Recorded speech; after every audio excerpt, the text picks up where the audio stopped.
Phase के election के बाद क्या उम्मीदें, कितनी सीट मिल रही है और सेकेंड फेज में कितना उम्मीद है बीजेपी को? देखिए, भारतीय जनता पार्टी पूरी तरह से एब्सोल्यूट मेजोरिटी की अपनी सरकार बनाने जा रही है। 4 मई को टीएमसी का विसर्जन करने का पश्चिम बंगाल की जनता ने तय कर लिया है।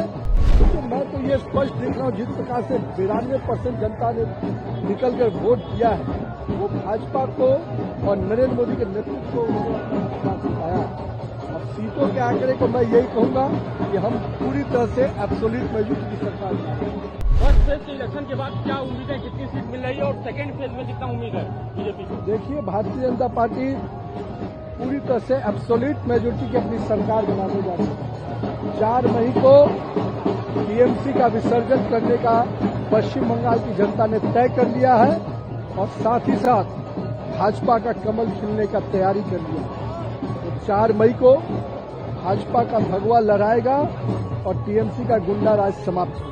नंबर ऑफ सीट की बात की जाए, कितना देंगे फर्स्ट फेज के बाद? देखिए, मैं तो ये स्पष्ट देख रहा हूँ, जिस प्रकार से 92% जनता ने निकलकर वोट दिया है, वो भाजपा को और नरेंद्र मोदी के नेतृत्व को दिखाया।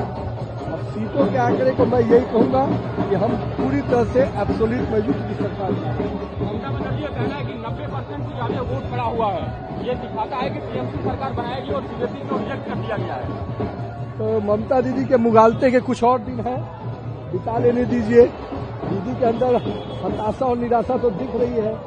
उनके गुंडे दिल में रह गए, लोगों को परेशान नहीं कर पाए, तो वो तो कहीं न कहीं अब उनके गुंडे को हम लोगों ने हिसाब लगाया है और अभी तो पूरा हिसाब बाकी है। अभिषेक बनर्जी का कहना है कि इस बार तो 50 सीट से भी ज्यादा नहीं मिल पाएगा। देखिएगा अभिषेक बनर्जी कहाँ नजर आएंगे, चुनाव के बाद किधर भागते हुए नजर आएंगे, देखिएगा।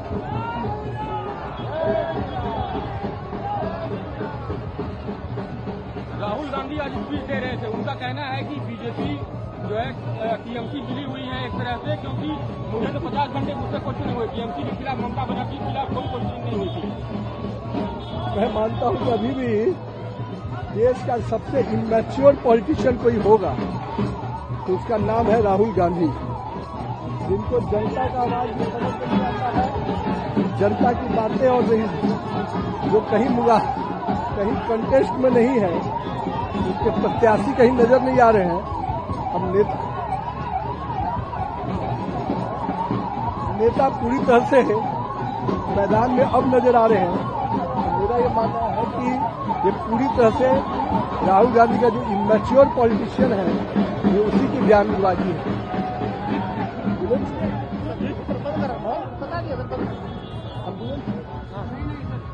जिस तरह से आम आदमी पार्टी ज्वाइन किए हैं, आम आदमी पार्टी के लगभग 7 MP ज्वाइन कर लिए हैं। राघव चड्ढा का कहना है कि आम आदमी पार्टी अब सही रास्ते पे नहीं चल रही है, इसलिए ईमानदार लोग काम नहीं कर रहे हैं, उसके साथ काम नहीं करना चाह रहे। देखिए, मेरा ये मानना है कि जो फर्जीवाड़ा अरविंद केजरीवाल ने किया, जनता को फांसे में देकर खुद का शीश महल बनाया और गरीबों का आशियाना छीना, तो निश्चित रूप से वैसे फर्जीवाड़ा को के साथ, वैसे नेतृत्वकर्ता के साथ कोई रहेगा नहीं।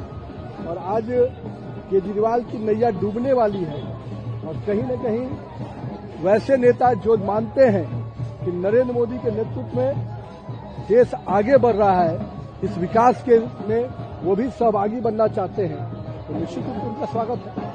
हरभजन सिंह के घर के आगे गद्दार लिख दिया गया है। आम आदमी